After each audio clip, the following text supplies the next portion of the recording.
आका फरमाते क़िल्लतुत तआम, कम खाना इबादत।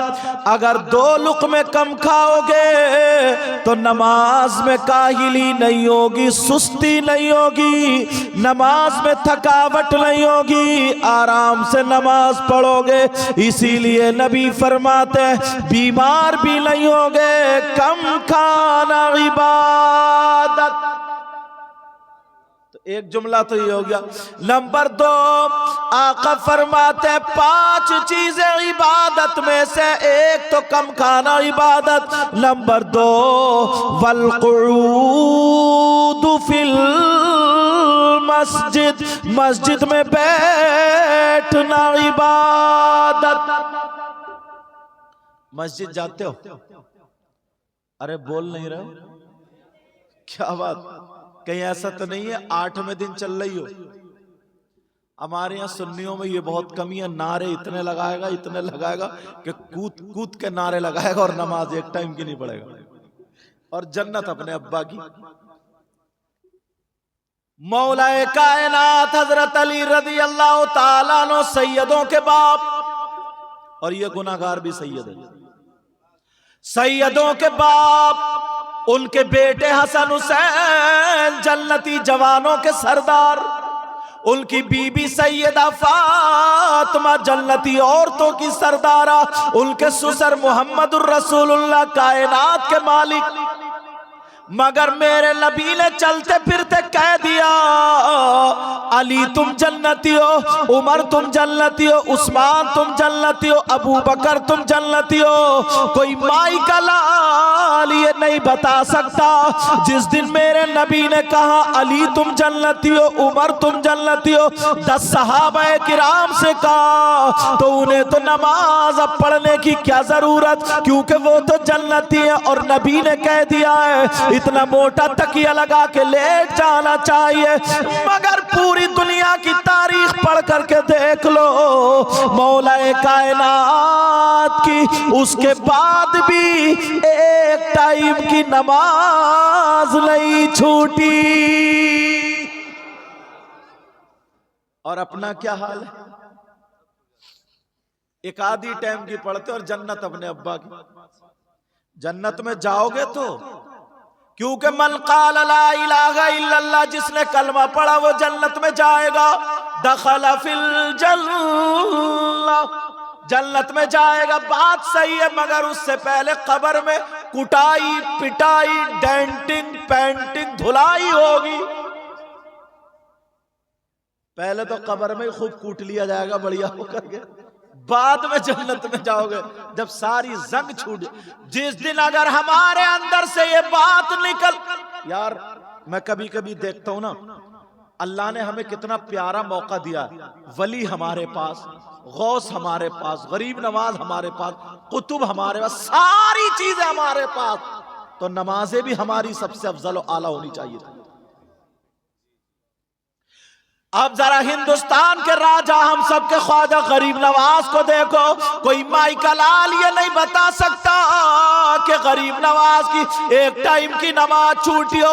वो तो कह सकते थे मेरे बाबा, मेरे नाना, मेरे दादा मौलाए कायनात हजरत अली है, मेरी दादी नानी सैयदा फातिमा है, मुझे नमाज पढ़ने की क्या जरूरत है, मैं तो जन्नती हूँ, आले रसूल हूँ। मगर गरीब नवाज की एक टाइम की नमाज नहीं छूटी, इसलिए पता है नमाज नबी की आंखों की ठंडक है। थोड़ी सी अगर ये कमी हमारे अंदर से दूर हो जाए ना, तो हमसे ज्यादा कामयाब कोई नहीं है। मगर तुमने देखा होगा ना, रमजान में भी शब कदर में अगर नियाज बटती होती है ना, तो एक हाथ में ले लेगा और इधर पीछे रख के कहेगा लाता क्यों नहीं। मस्जिद में भी घोटाला, मस्जिद में भी धोखा, नियाज डबल ले लेगा और नमाज सिंगल भी नहीं पड़ेगा। ये हमारे हालात है साहब, ये हमारे हालात। पूरी दुनिया के मौलवियों मुफ्तियों को टकरा लियो, अगर मेरी बात गलत साबित हो जाए तो मुंह मांगा इनाम। इसलिए पहले मैं मदरसे में पढ़ा हूं, बाद में स्टेज पे आया। ये भी तुम्हें बता दूं, पूरी दुनिया के मौलवी मुफ्तियों से पूछ लो, अगर कोई नमाज ना पढ़े, कोई चाहे वो पीर हो, मौलवी हो, हाफिज हो, कारी हो, तुम हो या मैं हूं, अगर कोई भी नमाज ना पढ़े और पूछो होशो हवास में है, आकिल भी है, बालिग भी है, और नमाज ना पढ़े तो वो अल्लाह का वली हो ही नहीं सकता। अगर गलत बोलूं ये उलमा पकड़ लेंगे ताकि मेरी भी इस्लाह हो जाए। तब तक वली हो ही नहीं सकता। हां, अगर हालत जज्म में है, जैसे साबिर पाक 12 साल गूलड़ की लकड़ी पकड़े खड़े रहे, अब कोई ये कह दे कि साहब 12 साल की नमाजें कहां गई, तो उनसे ये पूछो उनका खाना कहां गया, उनका पीना कहां गया। समझे? वो हालत जज्म में थे, और जब हालत जज्म में मतलब जज्म की कैफियत तारी हो जाती है तो उस वक्त शरीयत के अहकाम उठ जाते हैं, फिर वो जो भी काम करता वो इबादत है। समझ रहे मेरी बात? हमारे यहाँ सैयदना हाफिज शाह जमालुल्लाह रामपुर में, उनके खलीफा शाह दरगाही महबूब इलाही, वो 12 साल जंगल में खड़े रहे, तो लोगों ने एतराज किया कि नमाज कहां, और जो नमाज ना पढ़े वली नहीं हो सकता। तो उनसे फिर ये सवाल हुआ कि उन्होंने पानी कहां पिया, खाना कहां खाया, लैट्रीन बाथरूम का, खड़े कहां रहे, सोए कहां। वो हालत जज्म में थे, उन पर कैफियत तारी थी, बस तू मुझे देख मैं तुझे देख। जब तक बिके न थे तो कोई पूछता न था, तुमने खरीद के अनमोल कर दिया। ये तो समझ ही रहे होगे। लेकिन मैं जो बताना चाह रहा हूं जरा तवज्जो कर लो, गौर कर लो। अगर तुम्हें होश है मेरा हाथ का, मेरा पांव का, मेरी जबान का, मेरी आंख का, आकिल हो, बालिग हो, होश में हो, तो तुम पर 5 वक्त की नमाज फर्ज है। नबी फरमाते वल कुऊद फिल मस्जिद, मस्जिद में बैठना इबादत। अब जाया करोगे, हमारे यहाँ चंदे बहुत होते, मस्जिद भी बना लेते इकट्ठी करके, मगर नमाजी नहीं बना पाते। नमाजी पहले कच्ची मस्जिदें थी, छपरों की मस्जिदें थी, मगर नमाजी पक्के थे। गरीब नवाज को जरा देखो, जब आए अजमेर की सरजमीन पर तो अपने साथ वाले फकीरों से कहा बेटा मस्जिद बनाएंगे। उन्होंने तो नहीं कहा कि चलो महल बनाएंगे, उन्होंने क्या कहा, पत्थर रात को उठा उठा के जो फकीर तसादे बना रहे, पता चल गया पृथ्वीराज चौहान को। उसने कहा सारे दुकानदारों से, रात को लाइट वाइट का जमाना नहीं था, चराग जला करके और काम होता था, सारे दुकानदारों को खबर भिजा दी कोई भी इन फकीरों को तेल मत देना। करबला में सैयदों पे पानी बंद हुआ, अजमेर में तेल बंद हो गया। मगर वो गरीब नवाज थे, जब कहा ख्वाजा कुतुबुद्दीन बख्तियार काकी ने कहा हुजूर तेल बंद हो गया, कहा परेशान मत हो, परेशान मत हो, हम अल्लाह के घर का काम कर रहे। जब शाम हो गई तेल लेने के लिए गए, सबने मना कर दिया, तेल नहीं देंगे, तेल नहीं देंगे। गरीब नवाज ने कहा लाओ जरा लोटा उठा करके लाओ, मैं वुजू बनाता हूँ। गरीब नवाज ने वुजू बनाया और वुजू का जो पानी था वो इकट्ठा कर लिया। गरीब नवाज बोले मेरे वुजू का पानी चरागों में डाल दो, सारा पानी चरागों में डाल दिया, वो तेल की तरह जलने लगा। वही किरण तो कलीमी साहब के रूप में तुम्हारे पास आई है, चिश्तिया सिलसिले की। समझ रहे हैं मेरी बात? मगर अब हम मुझे तवज्जो दिलाना ना, अल्हम्दुलिल्लाह हम सारे काम अच्छे करते हैं, बस थोड़े नमाज से पीछे। लोग हम पे उंगली उठाते हैं, लोग हमसे कहते हैं ये सुन्नी है, न्याज़े भी बहुत करते हैं, सारे काम बड़े पीर साहब की 11वीं, गरीब नवाज की 6ठी शरीफ, हर अल्लाह के वली को मानते नहीं मानते अल्हम्दुलिल्लाह, और मानना चाहिए। मगर ये लोग नमाज से पीछे रहते हैं। नमाज जिस दिन अगर तुम्हारी ये कमी दूर हो गई ना, तो कोई माई का लाल हमारा हाथ पकड़ नहीं सकता। जिस दिन अगर हमारी और आपकी ये कमी दूर हो गई, बोलो इस कमी को दूर करने के लिए तैयार हो? बोल नहीं रहो, क्या बात है? बिरयानी मंगाऊं क्या? ऐसे ही बोल जाओगे ना, तो बोलो ना अल्हम्दुलिल्लाह। मेरे नबी फरमाते हैं वल क़ुऊदु फिल मस्जिद, मस्जिद में बैठना इबादत।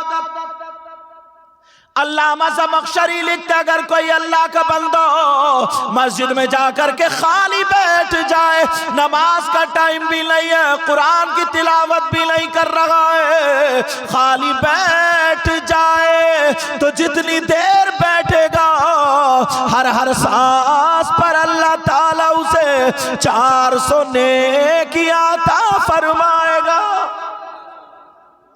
400 नेकियां। अल्लाह, मगर ऐसा लगता है जैसे हमारे गोदाम भरे हुए, अब नेकियों की जरूरत ही नहीं है। नेकियों की, अच्छा अभी पीर उन्होंने हजरत ने नारा लगाया था ना कि दामन नहीं छोड़ेंगे, इससे बैठे बैठे मुझे एक बात याद आई। हम लोग कहते हैं बोलो नबी का दामन, सब लोग बोलो नबी का दामन, सहाबा का दामन, वलियों का दामन, सब यही कहते हैं ना नबी का दामन नहीं छोड़ेंगे। सच में नहीं छोड़ोगे, ईमानदारी से कह रहा हूं, देख लियो पकड़े जाओगे। बोलो नबी का दामन। सब नारा लगाते हैं, मगर आज तक तुम्हें किसी मौलाना ने नहीं पकड़ा। मैं बताता हूं मेरे नबी, हाँ बात नहीं, हाँ मेरे नबी आज से तकरीबन 1500 साल पहले हयात थे जाहिरी दुनिया में। 12 रबीउल अव्वल 20 अप्रैल सन 571 पीर के दिन सुबह सादिक के वक्त हमारे नबी मक्का शरीफ में पैदा हुए। तुम में से कोई है 1500-1400 साल का? नहीं है। कोई औरतें तो वैसे ही अपनी उम्र कम बताती है 50 की, पूछो कितने, बोली 35 में चल रही है। पता नहीं क्या मुसीबत है ये, बोलो होता नहीं होता। कोई भी नहीं है 1400 साल का। तो तुमने किसी ने हुजूर को देखा माथे की आंखों से, और हुजूर के दामन को देखा? कायदा कुल्लिया ये यहाँ पर अशरफिया में भी पढ़ के आए और दरियापुर में भी पढ़ के आए, मदरसे से पढ़ने वाले। कायदा कुल्लिया ये, जो चीज देखी नहीं जा सकती वो पकड़ी भी नहीं जा सकती। जब तुमने नबी का दामन नहीं देखा तो फिर पकड़ा क्या? बोलो, अगर कोई तुमसे पूछ ले अल्लाह के बंदो 3 रोटी खाते हो 1.5 की अकल रखो, इतना झूठ बोल रहे हो जलसे में? बोलो नबी का दामन कहां है, दिखाइए। अरे हमने ये कपड़ा पकड़ लिया तो कहेंगे नहीं छोड़ेंगे, और अब कपड़ा हाथ में नहीं है और कहो नहीं छोड़ोगे, तो बात झूठ होगी नहीं होगी? बोलो नबी का दामन कहां है? जवाब है तुम्हारे पास? कहां से जवाब दोगे? अगर इजाजत हो तो मैं दे दूं जवाब, लेकिन पक्का याद कर लियो, सबने यही कहा नबी का दामन नहीं छोड़ेंगे। दामन का मतलब ये नहीं है, ये दामन गौसे पाक का दामन, गरीब नवाज का दामन तुमने किसी ने देखा ही नहीं तो पकड़ोगे क्या? चलो सैयद साहब का, कलीमी साहब आए, उनका दामन पकड़ लो तो बात सच्ची है कि आप दामन नहीं छोड़ेंगे तो माना जा सकता है, तुम उनके जिंदगी में हो। लेकिन गरीब नवाज का देखा ही नहीं, तुम्हारे हाथों में नहीं, तो फिर पकड़ा क्या? क्यों नारे लगाते हैं हम झूठे? अगर कोई हमसे कहे क्या जवाब है तुम्हारे पास? हम सुन्नियों के पास हुड़दंगी बहुत है, बस जवाब कम है। सबने यही कहा नबी का दामन नहीं छोड़ेंगे। मैं भी कहता हूं नबी का दामन नहीं छोड़ेंगे। दामन से मतलब ये दामन नहीं है तो फिर कौन सा दामन है? हम कहते हैं ना नबी का दामन नहीं छोड़ेंगे, मतलब यह है नबी का तरीका। बोलो बोलो नबी का तरीका। अच्छा कोई ये कहे साहब हम कैसे मान लें? कभी कभी ज़र्फ बोल के मजरूफ मुराद लिया जाता है। ये रास्ता कहां को जा रहा है? कहां जा रहा? एक हाईवे जा रहा। कहां जा रहा बोलो? हाईवे। कितने दिन हो गए जा चलते हुए? कितने दिन हो गए चलते हुए? अरे बताओ ना, बहुत दिन हो गए ना। लेकिन बेचारा गया नहीं अभी तक, यही का यही है। समझे मेरी बात? लोग कहते हैं नदी चल रही है रुकी पड़ी है, तो नदी चलती है रुकी है? नदी नहीं चलती है, पानी चलता। कहते हैं यार रोड बहुत चल रहा भाई, रोड चलता है उस पे। यही मतलब है ज़र्फ बोल के मजरूफ मुराद लेना। तशबीह होती है, कभी कोई काला बच्चा है, नाक यहां निकली पड़ी है, और माँ प्यार में कह रही है वाह मेरे चांद, ले एक चांद ऊपर, अब ये भी चांद हो गया वो भी काला। जरा सोचने की बात है। किसी उस्ताद ने बच्चे से कहा वाह मेरे शेर, शेर के दुम होती है, इसके दुम कहां है? तशबीह, समझ रहे मेरी बात? तो अगर हम ये कहें नबी का दामन नहीं छोड़ेंगे तो मतलब ये नहीं है, मतलब ये है कि नबी का तरीका नहीं छोड़ेंगे। और आपने वायदा किया मुझसे नबी का दामन, मतलब क्या? नबी का तरीका। अगर जान देनी पड़े तो जान दे देंगे, बोलो दे दोगे? अगर गर्दन कटवानी पड़े तो कटवा दोगे, लेकिन नबी का दामन। और अगर माल देना पड़े दे दोगे? मंगा लूं छुरी, छुरी मंगा लूं, देख लियो, बोलो नबी का दामन। तो नबी के दामन का मतलब यह है कि नबी का तरीका नहीं छोड़ेंगे। और नबी का तरीका यह है कि मेरे नबी ने कभी नमाज नहीं छोड़ी, सिद्दीक अकबर ने नमाज नहीं छोड़ी, फारूक आजम ने नमाज नहीं छोड़ी, उस्मान गनी ने नमाज नहीं छोड़ी, मौला अली ने नमाज नहीं छोड़ी, हसन हुसैन ने नमाज नहीं छोड़ी, इमाम मोहम्मद बाकिर ने नमाज नहीं छोड़ी, ज़ैनुल आबिदीन ने नमाज नहीं छोड़ी, इमाम जाफर सादिक ने नमाज नहीं छोड़ी, इमाम मूसा कासिम ने नमाज नहीं छोड़ी, गरीब नवाज ने नमाज नहीं छोड़ी, ख्वाजा कुतुबुद्दीन बख्तियार काकी ने नमाज नहीं छोड़ी, हजरत निजामुद्दीन ने नमाज नहीं छोड़ी, तुम्हारे पीर साहब ने नमाज नहीं छोड़ी। तो इनका दामन ये कि नमाज ना छोड़ना। तुमने मुझसे वादा किया है मर जाएंगे मगर नबी का दामन नहीं छोड़ेंगे, मतलब ये कि आज के बाद नमाज नहीं छोड़ेंगे। मतलब यही तो हुआ। सोच रहे होगे यार बड़े बुरे फंसे हम तो, तुम्हें तो मीठी मीठी ना जर्दा खिलाया जाए, खीर खिलाई जाए, बिरयानी खिलाई जाए, और लोगों को ये सुन्नतें बहुत याद रहती है, प्लेट साफ करने वाली, इसलिए प्यार। अच्छा बाज तो ऐसा है हमारे लोगों में, सुन्नियों में, खाली जुमा पढ़ता और नियाज़े इतनी मारता है कि मत पूछो। खाली जुमा, वो भी कभी कभी कैंसिल कर देता। ऐसे भी हैं बाज लोग। लेकिन जरा देखो, मैं बताना चाह रहा हूं प्यारो, सब यही कहते हैं उनका दामन नहीं छोड़ेंगे।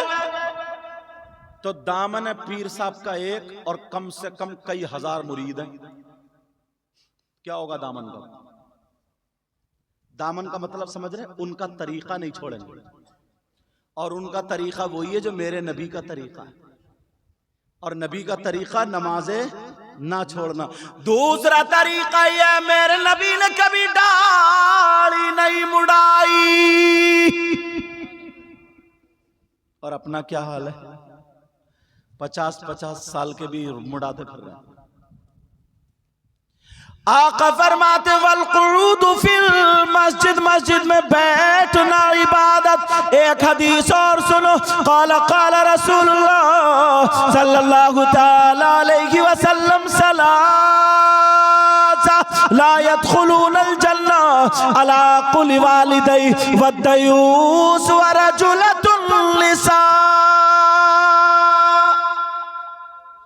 मेरे नबी फरमाते, कोई मौलाना नहीं कहता, मुफ्ती साहब नहीं बोलते, नबी फरमाते। मेरी बात गलत हो सकती है, तुम्हारी गलत हो सकती है, मगर नबी की बात गलत, नबी की बात गलत। नबी फरमाते मेरी उम्मत में 3 किस्म के गुनाहगार ऐसे हैं जो जन्नत में नहीं जाएंगे। भाई हदीस मैंने पढ़ दी, सलासा ला यदखुलूनल जन्ना अल-आक़ु लिवालिदै वद्दयूस व रजुलतुन निसा। अरबी भी पढ़ता चल रहा हूं ताकि कोई ये ना कह दे अपनी तरफ से कह के चलेगा। 3 लोग जन्नत में नहीं जा सकते, और नबी अगर जिसको जन्नत से रोक दें तो कोई पीर साहब जन्नत में नहीं ले जा सकते। अगर नबी जिसको जन्नत से रोक दें, उसकी नमाजें जन्नत में नहीं ले जा सकती, उसके रोजे जन्नत में नहीं ले जा सकते। अगर नबी जिसको रोक दें तो कोई माई का लाल जन्नत में नहीं ले जा सकता। मेरे नबी फरमाते ला यदखुलूनल जन्ना सलासा, 3 लोग जन्नत में दाखिल नहीं हो। बता दूं कौन कौन? कहीं ऐसा तो नहीं हम में से ही कोई ऐसा हो? अब मुझसे बंगला तो आती नहीं, एक लफ्ज याद हुआ बड़ी मुश्किल से। कहते नहीं, वो एक ऐसे मौलाना मिल गए, मैंने कहा तो वो बता रहे, बोले सर इसका मतलब ये अमार जन्नत दुआ करो। गलत तो नहीं हो गया? अगर गलत हो गया तो माफ कर दियो यार, डर भी लगा रहता है ना कहीं कहीं गलत ना हो जाए। अमार जन्नत दुआ करो का मतलब ये आप मेरे लिए दुआ कीजिए, ये मतलब है ना। कुछ गड़बड़ हो तो मेरी इस्लाह कर दियो, क्योंकि ये तुम्हारे इलाके का मामला है। तो अब दुआ करोगे, दुआ करोगे मुस्तकबिल बंगला में दुआ कुरान। अच्छा भविष्य, चलो हाँ दुआ कुरान। अब बात ये चल रही थी जनाबे वाला 3 लोग जन्नत में नहीं जा सकते, ये कोई मौलाना नहीं कहता, नबी फरमाते हैं नंबर 1। अब मैं खोल रहा हूं, अब सब लोग अपने अपने गिरेबान में झांक के देखना। मुझे कहते नहीं है कि लोग यार बात बात दिल से बड़ा अच्छा होता। ये मुजफ्फर भाई हैं, कहां भाग गए? निकल गए क्या? अच्छा इन्हें इतनी प्यास लग रही है, ये मेहनत हम कर रहे हैं, पानी ये पी रहे हैं। चलो अल्लाह सलामत रखे। ये मुझे लेने गए ना वहां, तो इतने प्यार से इतने मोहब्बत से हजरत चाय पिए। मैंने कहना यार अखलाक ये जरूर किसी अच्छे शख्स के पास बैठे। नंबर 1 जो जन्नत में नहीं जाएगा, औरतें भी सुन ले मर्द भी सुन ले, कौन जन्नत में नहीं जाएगा? अला कुली वालिदैहि,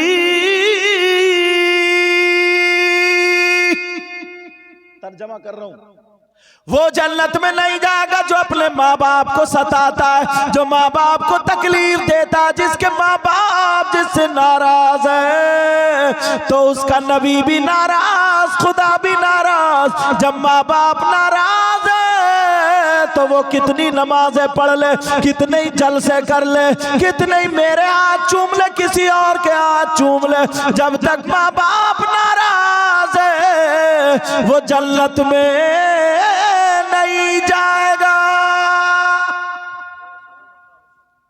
अब अपने हाल देख लो। और एक जगह हदीस में तो ला यक़बलुल्लाहु अज़्ज़ा वजल सरफ़न वला अदला, ये लफ्ज़ आया कि उसकी ना नमाज़ें कबूल, ना रोज़ा कबूल, ना ज़कात कबूल, ना हज कबूल, ना कुछ भी कबूल, कुछ कबूल नहीं, जिसके माँ बाप जिससे नाराज है।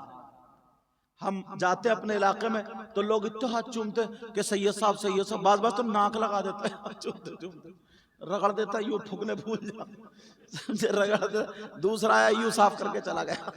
ऐसे जलसे में भी चंदा देंगे, सारी बातें अच्छी है दो, मगर माँ तड़प रही है, 100 रुपए की उसे दवा नहीं दिलवा सकता, बाप के घुटनों में दर्द है, आंखों पे चश्मा नहीं लगवा सकता, ठोकर खा रहे हैं माँ बाप। कान खोल के सुन लियो, अगर जिसके माँ बाप नाराज है उसका नबी भी नाराज, खुदा भी नाराज, और जब माँ बाप नाराज है उसकी नमाजें भी बेकार, रोजे भी बेकार, ज़कात भी बेकार, हज भी बेकार, पूरी दुनिया बेकार, उसकी आखिरत भी बेकार। क्यों? ये मैं नहीं कहता, ये नबी फरमाते, इसलिए जो बात कहूंगा जिम्मेदारी से हदीस शरीफ लगा रहा हूं उस पर मैं, और पूरी दुनिया गलत हो सकती है मगर हदीस गलत। ला यक़बलुल्लाहु अज़्ज़ा वजल सरफ़न वला अदला अला कुली वालिदैहि। हदीस इसलिए पढ़ता हूं क्योंकि मोबाइलों में ना फिट हो जाता, मोबाइलों में सेव हो जाता, मोबाइलों में रिकॉर्ड हो जाता, ताकि पता चल जाए कि हाँ हदीस भी लगाई है इसमें, अपनी तरफ से कह के नहीं गए। अगर जिसके माँ बाप नाराज है, याद रखो उसकी सारी चीजें बेकार। एक बात पूछना चाहता हूं, तुम चाहते हो तुम्हारी दुआएं कबूल हो जाए? बोलो चाहते हो, नहीं चाहते हो? बोलो। मैं भी चाहता हूं, और यही वजह आप अल्लाह वालों की बारगाह में जाते हो, मजार शरीफ पे जाते हो, और जाना चाहिए। अल्लाह वालों की बारगाह में जाना चाहिए, मजार शरीफ पर जाना चाहिए, हाजिरी देना चाहिए, अल्लाह वालों के कुर्ब में जाना चाहिए, रहना चाहिए। मगर ये भी कान खोल के सुन लियो, अहनाफ के नजदीक मर्दों का जाना जायज है मज़ारात पर, औरतों का जाना जायज नहीं। औरतों का मज़ारात पर जाना जायज नहीं। समझ रहे मेरी बात? क्योंकि मैं बात हक कह के जाऊंगा। औरतों का मज़ार शरीफ पर जाना जायज। सबसे ज्यादा अहम इबादत कौन सी है? नमाज। अस्सलातु अहम्मुल इबादात, यानी हजरत तमाम इबादतों में सबसे अफजल नमाज है। हुजूर के जमाने में औरतें मस्जिद में नमाज पढ़ती थी, उसके बाद हजरत उमर ने रुकवा दिया। क्यों? अगर औरत मर्दों के बीच में सफ में खड़ी हो जाएगी तो शैतानियत दाखिल हो जाएगी, नहीं हो जाएगी? बोल, मेरा इशारा समझ रहे? इसलिए हजरत उमर ने रोक दिया कि नहीं, तुम पे नमाज तो फर्ज है मगर मस्जिद में नहीं पढ़ना, तुम घर में पढ़ना। कहां पढ़ना? और मजार पे जाना मुस्तहब है। जब फर्ज के लिए तुम्हें रोक दिया गया तो फिर कौन इजाजत देगा मजार पे जाने के लिए? औरतों का मज़ारात पर जाना जायज नहीं। हाँ, अगर वो किसी अल्लाह वाले से मोहब्बत करती है तो ये भी सुन ले, वो अपने घर ही में अल्लाह वाले के लिए फातिहा पढ़े, दुआ मांगे। अल्लाह वाले को अल्लाह ने इतना पावर दिया है, वो उसके घर में भी मदद कर देगा। मांगो तो। मगर इस्लाम का तरीका यही है, औरतों का मज़ारात पर जाना जायज नहीं। यहां का मुझे पता नहीं, हमारे इलाके में इतनी औरतें जाती हैं मज़ारों पे, इतनी औरतें जाती हैं, आदमी कम और औरतें ज्यादा। और औरतें पछाड़े खा रही हैं, किसी पे भूत, किसी पे जिन, किसी पे हवा, किसी पे कुछ, और फिर लुटेरे पैदा होगा। लुटेरे पैदा हो गए, वो खाली मूली कहते हैं कि इस पे जिन है, इस पे भूत है, इस पे जादू है, इस पे यूं करा दिया, उस पे ये करा दिया, 2000 दो, 5000 दो, 10,000 दो। बाज मेरी बहन की कहीं ना कहीं, कैसे बोलूं, बच्चियां बैठी हैं, इज्जत पे आ बनती है। कई जगह ऐसा देखा गया है कि इज्जत तक पे हाथ डाल दिया है इन नालायकों ने। आपको क्या पता? अभी ये सीधी सादी है, भोली भाली है। किसी के अगर बच्चे नहीं हो रहे हैं तो ससुराल में उसे सब लोग परेशान करते हैं कि छोड़ दो दूसरी कर लो, छोड़ दो दूसरी कर लो। अब वो घूमती फिर रही है, पता चला ये आमिल साहब है, वो आमिल साहब है, ये आमिल साहब है, वो आमिल है। उन्होंने कहा तेरी कोख खिली हुई है, रान पे तावीज लिखा जाएगा, पेट के नीचे हिस्से पे तावीज लिखा जाएगा। माज़अल्लाह, अस्तगफिरुल्लाह, उल्टे सीधे काम बता दिए कि इतने नींबू लिया, इतने अंडे लिया, मिर्चे लिया, ये लिया, तू लिया, नारियल लिया, हुआ रख दे, ऐसा कर दे, वैसा कर दे। वो बेचारी बहकावे में आ जाती है कि तो अच्छा आदमी होगा और गलत हरकत हो जाती है। अल्लाह माफ फरमाए। समझ रहे? अगर हाँ कोई अल्लाह वाला है, जैसे तुम्हारे यहाँ कलीमी साहब आते हैं, समझे, या कोई और अल्लाह वाले अगर बुजुर्ग आते हैं, तुम जाकर के अपने घर की शिकायत रखो कि हुजूर ऐसे ऐसे मामला, वो दुआ फरमा देंगे गरीब नवाज का वास्ता दे करके और अल्लाह वालों का वास्ता दे करके। तुम्हारे नसीब में तो अल्लाह ताला उनकी दुआओं से तुम्हारे घर में औलाद की शक्ल में फूल खिल जाएंगे। मगर किसी गैर के हाथ में बच्ची का हाथ मत देना। अगर दोगे तो तुम जानो, मेरा काम बताने का। औरतों का मज़ारात पर जाना जायज नहीं।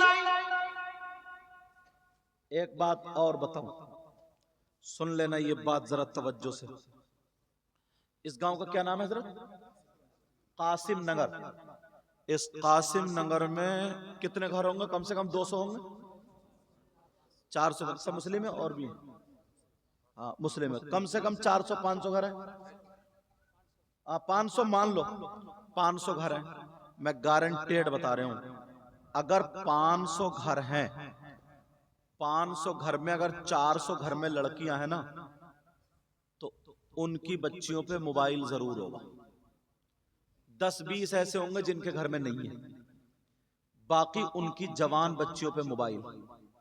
मुझे सिर्फ उस बच्ची से नहीं, उसके माँ बाप से 2-3 बातें करनी है। मुझे ये बता दो, हमने भाई तुम्हारी बहन बेटी तो मेरी बहन बेटी, इस्लामी रिश्ते की हमारी सबकी एक दूसरे की इज्जत बराबर, समझ रहे? और मैं अगर आप लोगों में नहीं बोलूंगा तो क्या पंजाबियों में जाऊं? मुझे इतना बता दो, ये जो हमारी जवान बेटियों पे मोबाइल है, और बाप को भी पता, माँ को भी पता, भाई को भी पता, सब पे जवान बेटियों पे मोबाइल है, मुझे इतना बता दो इन्हें मोबाइल की जरूरत क्या है? अगर किसी की बेटी पढ़ रही है, इस लायक है, उसे लैपटॉप रखने की जरूरत है रखे, टैबलेट रखने की जरूरत रखे, मोबाइल रखने की जरूरत रखे, मगर सब पढ़ रही है क्या? ये जवान बेटियों को मोबाइल देने की जरूरत क्या है? किससे बात करेगी? कहां बात करेगी? हिंदुस्तान के हालात देखो, ना जाने कितनी बेटियां गैरों के साथ निकल गई, कितनी बच्चियां मोबाइल के जरिए दूसरों से टच हो गई। मैं पूछना चाहता हूं, हमने जो बेटी को मोबाइल दिया है, इसे मोबाइल की जरूरत क्या है? बाप से पूछूंगा, बताओ क्या फैक्ट्री चल रही है? क्या लड़कियों के कारखाने चल रहे हैं? हवाई जहाज चल रहे हैं? ट्रेनें चल रही हैं? बसें चल रही हैं? ट्रेनें चल रही हैं?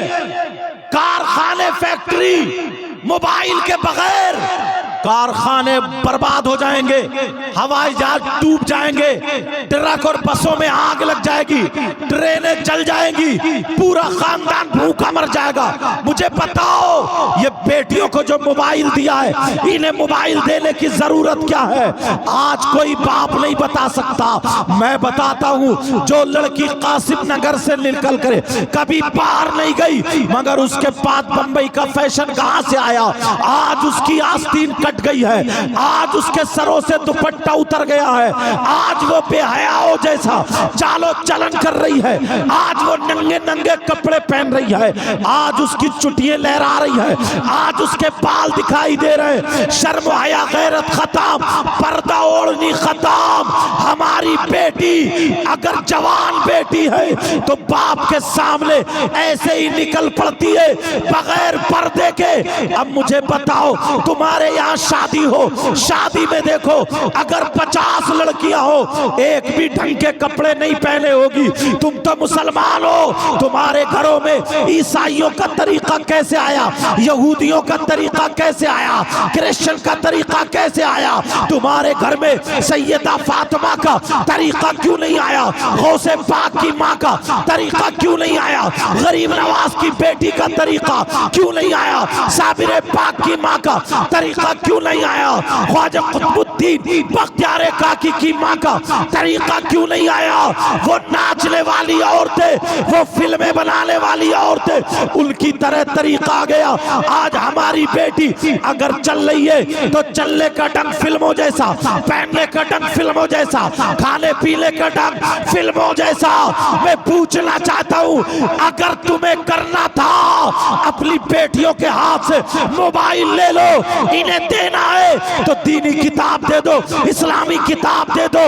अब हमारी बेटी अगर दीनी किताब पढ़ेगी तो सैयदा फातिमा को पढ़ेगी, हजरत मैमूना को पढ़ेगी, हजरत ज़ैनब को पढ़ेगी, हजरत रुकैया को पढ़ेगी, हजरत उम्मे कुलसूम को पढ़ेगी, खदीजतुल कुबरा को पढ़ेगी, फातिमा को पढ़ेगी। हमारी बेटी बंगाल की रहने वाली अगर मदीने की फातिमा को पढ़ेगी तो खाएगी हमारी बेटी, लेकिन ढंग फातिमा का होगा। पिएगी हमारी बेटी, ढंग फातिमा का होगा। उठेगी, बैठेगी, सोएगी, जागेगी हमारी बेटी, ढंग फातिमा का होगा।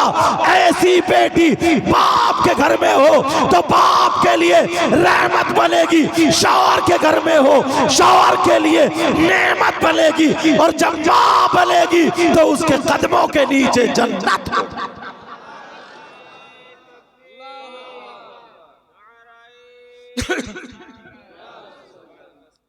कहीं मैं ज्यादा तेज तो नहीं बोल गया? मैं जज्बात में आ गया, कहीं अपने इलाके जो तेज में बोल गया समझ में ना आयो? बताओ, वैसे हम खाली नारा लगा देते। हालात तो देखो, गिरेबान में झांकना होगा एक मर्तबा। अल्लाह फरमाता या अय्युहल्लज़ीना आमनू कू अनफुसकुम व अहलीकुम नारा। ए ईमान वालो, आपसे कह रहा अल्लाह ताला, ए ईमान वालो, अपने आप को और अपने घर वालों को जहन्नम की आग से बचाओ। कौन आएगा हमारी बेटी को दुपट्टा उड़ाने? मुफ्ती साहब आएंगे, पीर साहब आएंगे, आलिम साहब आएंगे? नहीं, ये बाप की जिम्मेदारी और माँ की जिम्मेदारी। किसकी जिम्मेदारी है? माँ बाप की जिम्मेदारी है। और ये जो मकतब खोला गया ना, ये मकतब नबी ने फरमाया सबसे पहला मदरसा माँ की गोद है। और एक बात और बता दूं, सुन लेना, तुम लोग समझ रहे होगे शायद मैं उनमें का नहीं हूं कि तुम एकदम खुदा खुदा दूं, करामतें सुना सुना के एकदम जन्नत के दरवाजे पे खड़ा करके आ जाऊं। नहीं, गिरेबान में झांको, अपने आप को देखो तो पता चलेगा हम कितने पानी में। तुम्हें अपनी कब्र में अपना हिसाब देना होगा। समझ रहे मेरी बात? कब्र में अपना हिसाब देना होगा। सबसे पहले नबी ने फरमाया सबसे पहला मदरसा माँ की गोद है, मकतब। जैसे ये मकतब है, यहां से बच्चे, छोटे छोटे बच्चे कुरान शरीफ पढ़ेंगे, बच्चियां कुरान शरीफ पढ़ेंगी, उर्दू पढ़ेंगे, उर्दू पढ़ेंगे। इन्हें खाने पीने का ढंग आएगा, चलने फिरने का ढंग। छत पे चढ़ने के लिए पहले जीना बनाया जाता है, सीढ़ी बनाई जाती है, पहले कदम, दूसरा कदम, तीसरा कदम, चौथा, फिर छत पे चढ़ो, आगे बढ़ के फिर इल्म सीखो। मुबारकबाद के लायक है आप लोग। लेकिन मैंने बताया था ना, नबी फरमाते हैं 3 लोग जन्नत में नहीं जा सकते। एक तो वो जो माँ बाप का नाफरमान हो, और दूसरा दयूस जन्नत में नहीं जा सकता। दयूस कौन है? दयूस कहां रहता है? दयूस किसका नाम है? आप सोच रहे होंगे। अब वो माँ बाप सुन लें जिनकी बेटियां बेपर्दा घूमती, वो माँ और बाप सुन लें जिनकी बेटियां ब्याह शादियों में ऐसे ही आवारा घूमती, जिनकी बेटियां मोबाइलों पे दूसरे लड़कों से चैटिंग और मोबाइल पे बात करती। वो माँ बाप सुन ले जिनकी बेटियां ऐसे कपड़े पहनती हैं जिनसे उनके जिस्म की नुमाइश होती है, जिस्म दिखता है, जिस्म जाहिर होता है, उनके चलने की झनकार निकलती है। वो माँ बाप जिनकी बेटियां आवारा हो, जिनकी बेटियां बेपर्दा हो, जिनकी बेटियां मोबाइल पे चैटिंग सेटिंग और दूसरों से बातें करती हो, और वो माँ बाप राजी हो उसके चलने फिरने से, पहनने ओढ़ने से, तो वो माँ बाप दयूस है, दयूस है, दयूस है। और नबी फरमाते हैं दयूस जन्नत में नहीं जा सकता। लाओ कोई अगर माई का लाल है तो ये कहे कि हाँ वो जाएगा, क्योंकि नबी फरमाते हैं पूरी दुनिया गलत हो सकती है मगर नबी की बात गलत। बोलो नबी की बात गलत। और आज के बाद सारे लोग अपने अपने घरों पर जिम्मेदारी रखोगे। ये छोटे छोटे बच्चों को इल्म दो। ये इतने इतने बड़े बच्चे मोबाइल चलाना जानते हैं सारे लोग, मगर कुरान पढ़ना क्यों नहीं आता? उर्दू पढ़ना क्यों नहीं आती? इनको मसाइल क्यों याद नहीं है? इसलिए तुमने पढ़ने नहीं बिठाला, इसलिए ये आगे नहीं बढ़े, मकतब में नहीं पहुंचे। यही वजह है इसकी। इनकी बुनियाद रखो। मकान बनाने के लिए सबसे पहले बुनियाद खोदनी पड़ती है, उसी इल्म की बुनियाद का नाम है मकतब। समझ रहे हैं ना मेरी बात? नबी फरमाते हैं दयूस जन्नत में नहीं जा सकता। मैंने कहा था सारे लोग, तुम चाहते हो तुम्हारी दुआएं कबूल हो जाए? यहीं से तो बात कटी थी। बोलो चाहते हो? मैं भी चाहता हूं, इसीलिए अल्लाह वालों की बारगाह में जाते हो, और जाना चाहिए, मगर औरतों का जाना जायज नहीं है। मगर एक बारगाह मैं भी बता दूं जहां पर 100 के 100% दुआ कबूल। अगर ना हो तो मेरा दामन पकड़ लेना। 100 के 100% दुआ कबूल। चलोगे? जाओगे चैनल वालों मेरी तरफ बेटा, जाओगे वो बारगाह कौन सी है जहां पर 100 के 100% दुआ कबूल। आप समझ रहे हो हजरत नैनीताल की तरफ से आए, हजरत रुद्रपुर रामपुर की तरफ से आए, बरेली के आगे से आए, वही बताएंगे। याद रखो अगर वहां जाके तुमने दुआ कर ली और दुआ हो गई तो 100 के 100% दुआ कबूल, रद्द नहीं। उस बारगाह का पता लिख लो, नोट कर लो, लिखने वालों लिख लो, भूलना नहीं। आसान है, दूर लेकर के नहीं जाऊंगा, करीब में है, औरतों का जाना भी जायज है। कौन सी बारगाह है? वो बारगाह कहीं और नहीं है, कहीं उत्तर प्रदेश नहीं जाना, कहीं दिल्ली के आगे नहीं जाना, कहीं नैनीताल नहीं जाना। वो बारगाह है तुम्हारी माँ, तुम्हारे बाप, तुम्हारे माँ बाप की बारगाह है। माँ बाप को राजी कर लो, जब माँ बाप की खिदमत कर लोगे माँ बाप राजी हो जाएंगे। माँ बाप का दामन पकड़ लो, जब माँ बाप राजी हो इनका दामन पकड़ के, दामन पकड़ के इनसे दुआ करा लो। अगर माँ बाप लड़खड़ाते हुए हाथों से तुम्हारे लिए दुआ कर दे तो खुदा की कसम माँ बाप की दुआ रद्द नहीं हो सकती।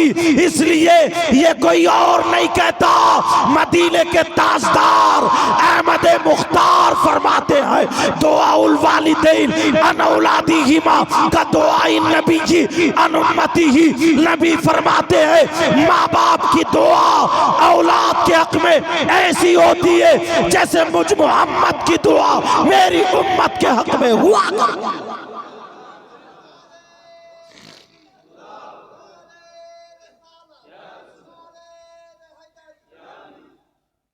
मगर लोग हैं इस तरफ तवज्जो ही नहीं। अल्लाह, इतने मजमे में एक बात और उठाता हूं, इतने मजमे में कासिमपुर, कासिम नगर के बंगाल में है ना, ये कासिम नगर के बंगाल के गयूर मुसलमानों, तुम्हारे पूरे गांव में कोई शख्स ऐसा आ जाए कि जो किसी का इंतकाल हो जाए और वो उस मरे हुए का गोश्त नोच नोच के खाए, तो तुम उससे दोस्ती करोगे? तुम्हारे गांव में कोई ऐसा है? नहीं है ना? किसी का बकरा मर जाए, मरे हुए बकरे को खाता, मरे हुए मुर्गे को, मरे हुए गाय को नहीं खाता ना? अच्छा, और अगर किसी के सगे भाई का इंतकाल हो जाए तो वो अपने भाई का गोश्त नोच नोच के, कोई बहन खाती है, कोई भाई खाता, और अगर कोई खा ले तो इससे ज्यादा बुरा कोई हो सकता? इससे ज्यादा खराब, जलील, नकारा, बुरे से बुरे से बुरे से बुरा, सबसे बुरा यही है। और मेरे पास इससे आगे गाली नहीं है। अगर तुम्हारे गांव में कोई ऐसा आ जाए, उससे दोस्ती करोगे, रिश्तेदारी करोगे, गले में हाथ डाल के घूमोगे, उसे दस्तरखान पे खाना खिलाओगे, और अगर तुम में से कोई हो तो तौबा करोगे? बोलो, तुम में से यहां इतने लोग हैं तो इनमें से कम 50 लोग ऐसे हैं। डर गए? आप लोग सोच रहे होगे यार कौन है ऐसा?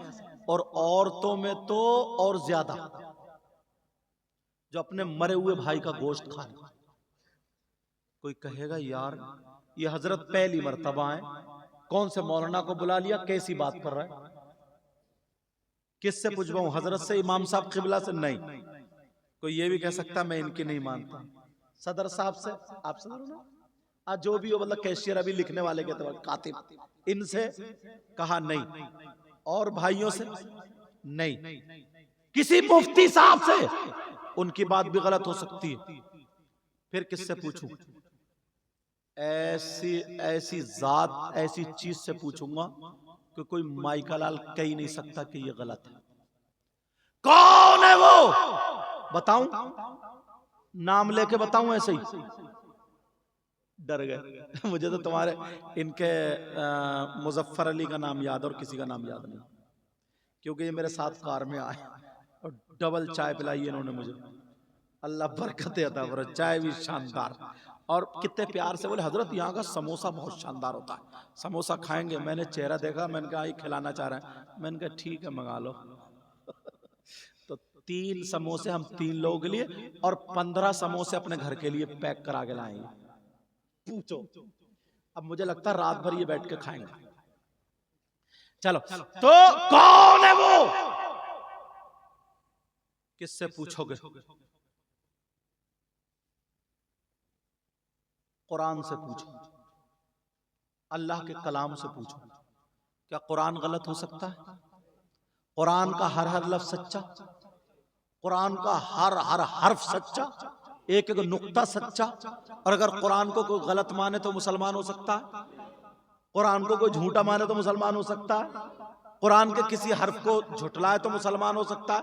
कितनी बड़ी दाढ़ी हो, कितनी बड़ी पगड़ी हो, कितनी नमाजें पढ़ता हो, कुरान को गलत माने तो मुसलमान हो सकता है। अब मैं कुरान से दलील दूंगा, कुरान की आयत पढ़ूंगा सबके सामने। मोबाइल में तर्जमा देख लियो, गलत हो तो सबके सामने तौबा, क्योंकि जो बात कह के जाऊंगा पक्की। कौन है वो जो अपने मरे हुए भाई का गोश्त खाता है? मर्दों में 50%, औरतों में 60 बल्कि 70%। औरतें कहती हैं छी छी छी, बाज तो गोश्त खाती भी नहीं है। और मरे हुए भाई का गोश्त, लेकिन कुरान की आयत पढ़ूंगा, बिस्मिल्लाहिर्रहमानिर्रहीम, वला यग़्तब बादुकुम बादा अयुहिब्बु अहदुकुम अय्यअकुला लहमा अखीहि मैतन फकरिहतुमूह। पूछो आयत है कि नहीं? ये लोग सब पढ़े, पूछो। अब तुम भी तो जानते ही हो, अब इसका तर्जमा कर रहा हूं बड़ा आसान करके। कौन है जो अपने मरे हुए भाई का गोश्त खाता? तुमने मुझसे वादा किया तौबा करेंगे, आज जरा देखो कौन है वो है जो एक दूसरे की गीबत करता है, जो चुगली करता है, पीठ पीछे बुराई करता है। अब देखो कितने मुसलमानों में पीठ पीछे बुराई करने वाले, क्या इस गांव में कोई नहीं है? गीबत करने वाला कोई नहीं है, चुगली करने वाला कोई नहीं है। कितनी औरतें चुगली करती है, कितने आदमी गीबत करते हैं, पीठ पीछे बुराई करते हैं। चायों की दुकान पे, होटलों पर या कहीं और खड़े होकर तेरी मेरी गीबत, बुराई, पीठ पीछे चुगली, बुराई करने वालों, चुगली करने वालों, अल्लाह फरमाता है गीबत करने वाला, चुगली करने वाला, पीठ पीछे बुराई करने वाला ऐसा है जैसे मरे हुए भाई का गोश्त खाने वाला हो। पूछो इनसे, तुमने कहा था तौबा करेंगे, आज के बाद गीबत करोगे किसी की? बोलो हो? चुगली करोगे, पीठ पीछे बुराई करोगे? नहीं करोगे तो हाथ उठाओ सब लोग और तौबा करो। हाथ उठाओ सब लोग, बोलो या अल्लाह हम अपने गुनाहों से तौबा करते हैं, आज के बाद किसी की गीबत नहीं करेंगे, चुगली नहीं करेंगे, पीठ पीछे बुराई नहीं करेंगे। रख लो, ये हुई हमारी तौबा। ये क्या हुई बोलो? मगर तौबा पक्की करियो, ऐसा ही नहीं है कि अभी यहां तौबा कर ली और सुबह से फिर शुरू। ऐसे हैं कुछ लोग, सुबह से फिर शुरू। गीबत मत करना, चुगली मत करना, पीठ। सहाबा के दरमियान नबी ने फरमाया कुछ लोग हश्र में 2 चेहरे वाले होंगे। हमारा चेहरा आगे को है ना, आपका भी, लेकिन हश्र में कुछ लोग ऐसे होंगे जिनका आगे को भी चेहरा होगा और इधर पीछे को भी चेहरा होगा, लंबे लंबे लोग डर जाएंगे, ये कौन है? नबी ने फरमाया ये मेरे वो उम्मती हैं जो इधर की इधर और इधर की इधर कर दिया करते थे। समझ रहे मेरी बात? इधर की इधर और इधर की इधर लगा दिया करते थे। आज के बाद किसी की गीबत तो नहीं करोगे, चुगली तो नहीं करोगे, बोलो हाँ ना बोलो, पीठ पीछे बुराई तो नहीं करोगे। और सुनो, कुछ लोग जहन्नम में ऐसे होंगे, कैसे? जिनकी मेरी बहनें बैठी हैं मगर कुछ बातें बतानी पड़ती हैं, जिनकी शर्मगाह सड़ रही होगी, आदमी औरतें शर्मगाह सड़ रही होगी, उनकी शर्मगाह में खून, पीप, मैल, कचलव, और उनके पेट मटके की तरह फूले हुए, और उन्हें पेशाब लगेगा मगर पेशाब नहीं उतरेगा, पेशाब नहीं उतरेगा। अब नबी फरमाते वो चीख रहे होंगे, चिल्ला रहे होंगे, और कुछ लोग ऐसे होंगे जिनके नाखून अल्लाह ताला तांबे के कर देगा। ये नाखून ना बड़े बड़े तांबे के, और वो तांबे के नाखून जहन्नम की आग से दहक रहे होंगे, और यहां से लेकर के यहां सीने तक चीर रहे होंगे ऐसे वो लोग, और जबान उनकी प्यास के मारे बाहर होगी, और वो कह रहे होंगे हाय अल अतश, हाय अल अतश, हाय अल अतश, हाय हमें कुछ पिलाया जाए, हमें कुछ पिला दिया जाए। चीर रहे होंगे, पिला दिया जाए, चीख रहे होंगे, चिल्ला रहे होंगे बुरी तरीके से। नबी फरमाते हैं फिर उन लोगों का पेशाब उतरेगा जिनका पेशाब रुका हुआ था और उनकी शर्मगाह सड़ रही थी। जब पेशाब निकलेगा तो पेशाब के साथ पीप, खून, कचलऊ, मैल, पीप जान रहे हैं? पीप, हाँ, मैल, मैल, जहन्नम की काली आग लपेटे मारती हुई सब लोग पेशाब करेंगे तो वो गंदा बदबूदार निकल के सड़ा हुआ उधर इकट्ठा हो जाएगा, और वो जो कहेंगे हाय अल अतश, हाय अल अतश, ऐसे चीर रहे होंगे हमें कुछ पिलाया जाए, उनकी जबानें बाहर होंगी। नबी फरमाते हैं और रो गए, आंखों में आंसू, उनको फिर वो पीप, मैल, बेटा उठ के बैठो, उठो, मैल, पीप, कचलाऊ उन लोगों को पिलाया जाएगा और वो पिएंगे। सहाबा ने अर्ज किया आका ये कौन लोग होंगे, कौन से नबी के उम्मती होंगे? उस नबी को कितनी तकलीफ होगी। जब इतना कहा तो मेरे नबी और रोएंगे जब ये बात सुनेंगे, और रो करके कहेंगे ऐ मेरे सहाबा वो मेरे ही उम्मती होंगे, वो मेरे उम्मती का कौन उम्मती। अब सहाबा की आंखों में आंसू आ गए, सहाबा भी रोने लगे।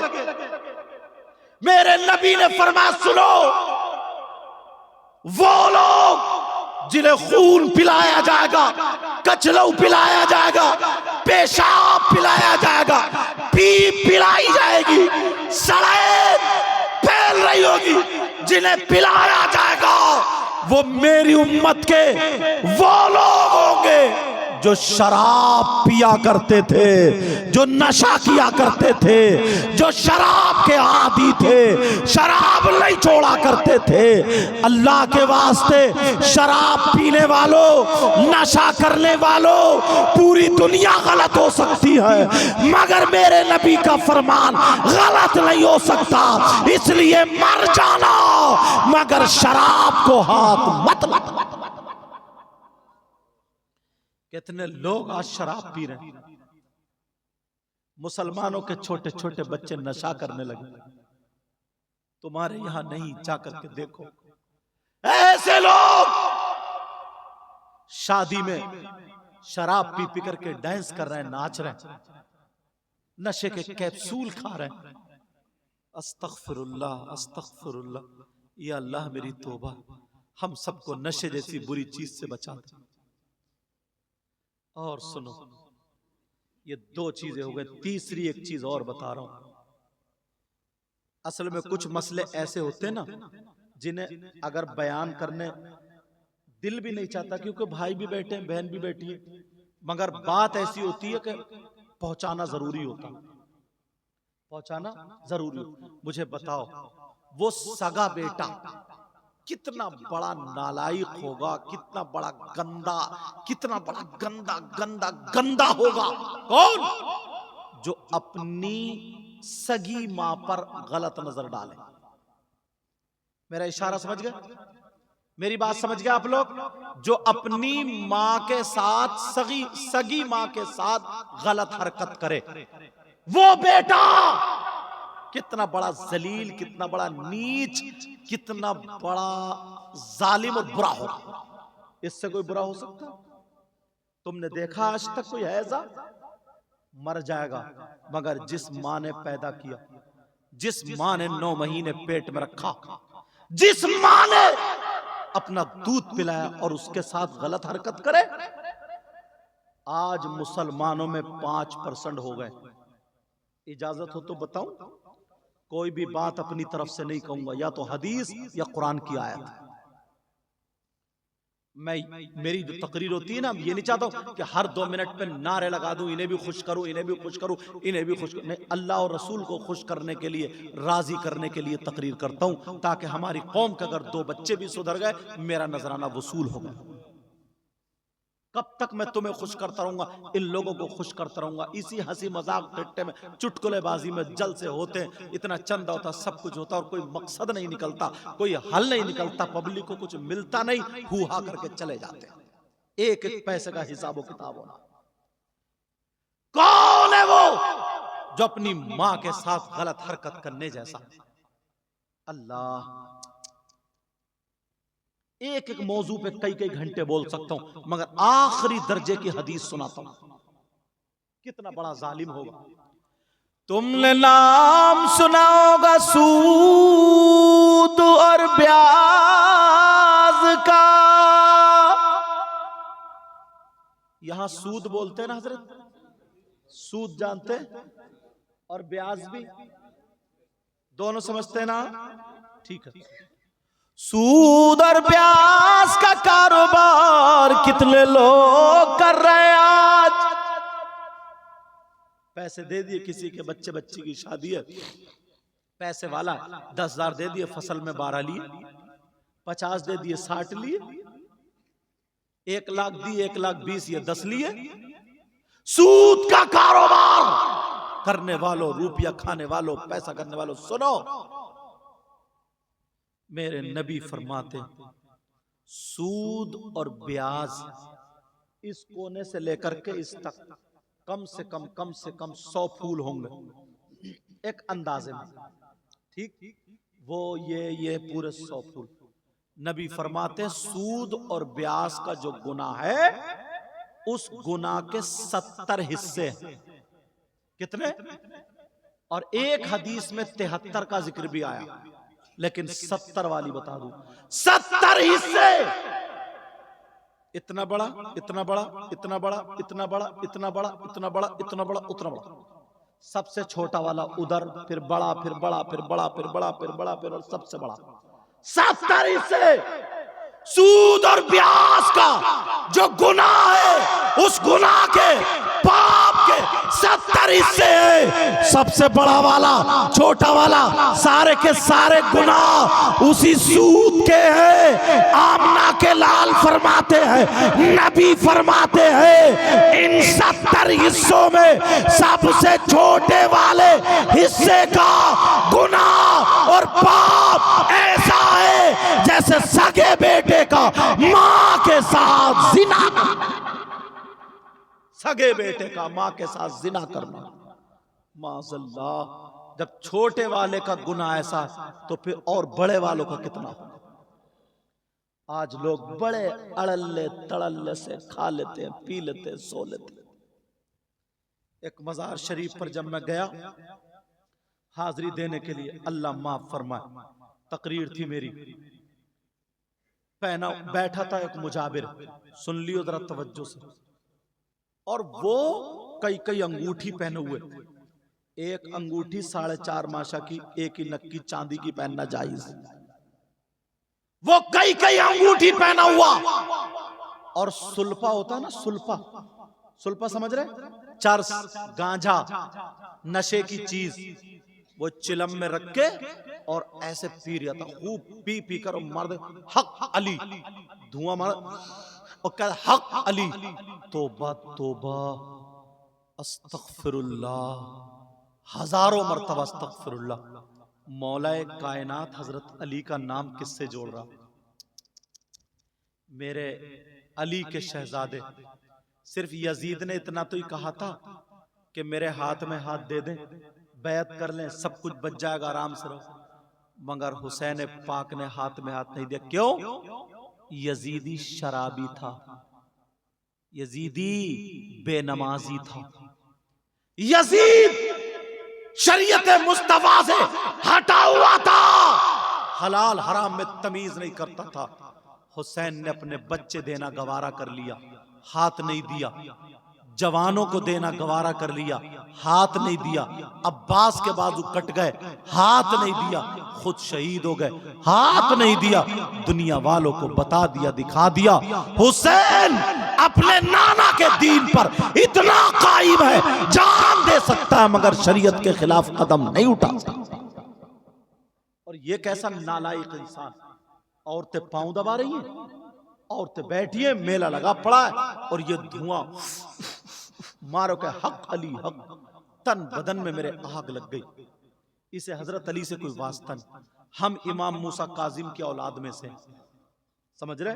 इमाम मूसा काजिम, उनके बाप इमाम जाफर सादिक है, उनके बाप इमाम मोहम्मद बाकिर है, उनके बाप इमाम ज़ैनुल आबिदीन, उनके बाद उनके बाप इमाम हुसैन है। समझ रहे मेरी बात? अब सुनो, दूसरा सिपारा सूरह बकर, आयत है वयसअलूनका अनिल खम्रि वल मैसिर कुल फीहिमा इस्मुन कबीर। कुरान में जाकर के देख लेना, उठा के देख ले घर में जाकर। जिसका बाप जिंदा वो हरामी कैसे? कुरान में देखो, हजरत अली की शान तो देखो यार। इस आयत के तहत शान नुजूल में हजरत अली का एक वाकया लिखा है, बता दूं हजरत अली का वाकया। हजरत अली फरमा, दूसरे सिपारे में शान नुजूल में देख लेना ये वाकया, गलत निकले तो मुझे पकड़ लेना, बुला लेना। हजरत अली फरमाते हैं, शान नुजूल में वाकया लिखा, फरमाते हैं अगर किसी तालाब में शराब के चंद कतरे डाल दिए जाए, नशे की चीज के चंद कतरे डाल दिए जाए, वो पानी में और वो जमीन में पानी खुशक हो जाए, सूख जाए, सुनने की बात है, सूख जाए, और उस जमीन में अब घास उग आए, घास जम आए, हजरत अली फरमाते हैं उस घास को मेरी बकरियां चर ले, खा ले। अली वो है उन बकरियों का दूध भी नहीं पिएगा। अब देखो यार, उन बकरियों का दूध भी नहीं पिएगा, और तुम वही गांजा चरा जो सुल्फा धुआं मार गए और कह रहे हक अली हक अली। इतना मारा जाएगा इस कमबख्त को, उधेड़ के रख दिया जाएगा। मौलाए कायनात हजरत अली फरमाते हैं शराब पानी में, पानी जमीन में, जमीन में घास, घास बकरियों के पेट में। अली का तकवा देखो, अली ये कहते हैं मैं अपनी बकरियों का दूध भी नहीं पीता, जबकि फतवा ऐसा नहीं। तकवा अंबिया, ये भी और सुनो, अंबिया और रसूलों के बाद सबसे अफजल और आला जात का नाम सैयदना अबू बकर सिद्दीक। कौन है बोलो? अंबिया और रसूलों के बाद सबसे अफजल और आला जात का नाम। बस खत्म करने जा रहा हूं, आखिरी बात तुम्हें और बता दूं।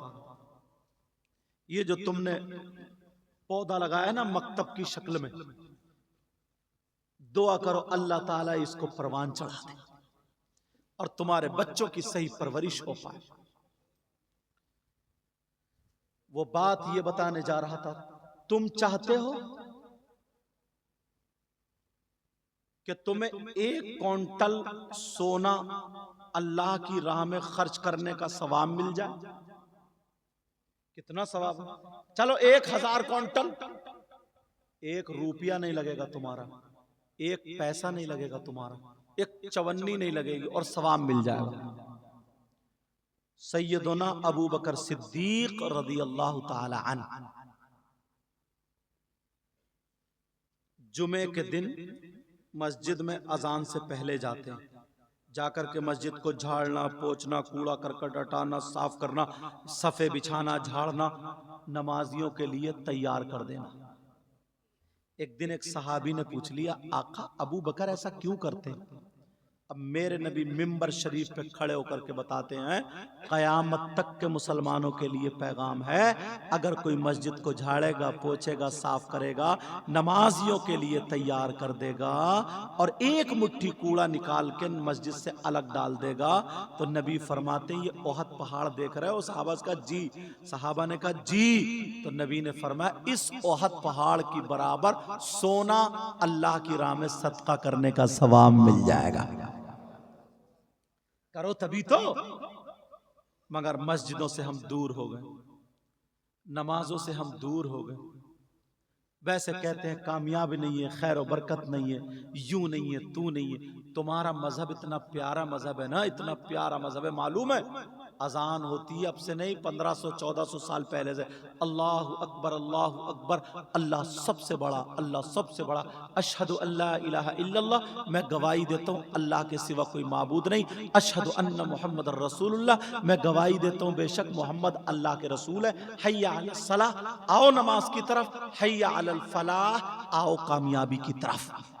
और तुम जा रहे हो दुकान की तरफ, तुम जा रहे हो खेत की तरफ, इधर मस्जिद से मौज़िन साहब ऐलान कर रहा, आओ कामयाबी की तरफ, आओ कामयाबी की तरफ, आओ। कोई भी ऐसा नहीं है जो कामयाब हुआ और उसने मस्जिद का दरवाजा छोड़ा। सारे कामयाब वाले, उनकी हिस्ट्री उठा करके देखो, वो मस्जिद से ही निकले। कहां से निकले बोलो? मस्जिद से। हमारे हाथ में दोनों लड्डू हैं, नियाजी भी हम हैं और नमाजी भी हम होंगे इंशाअल्लाह।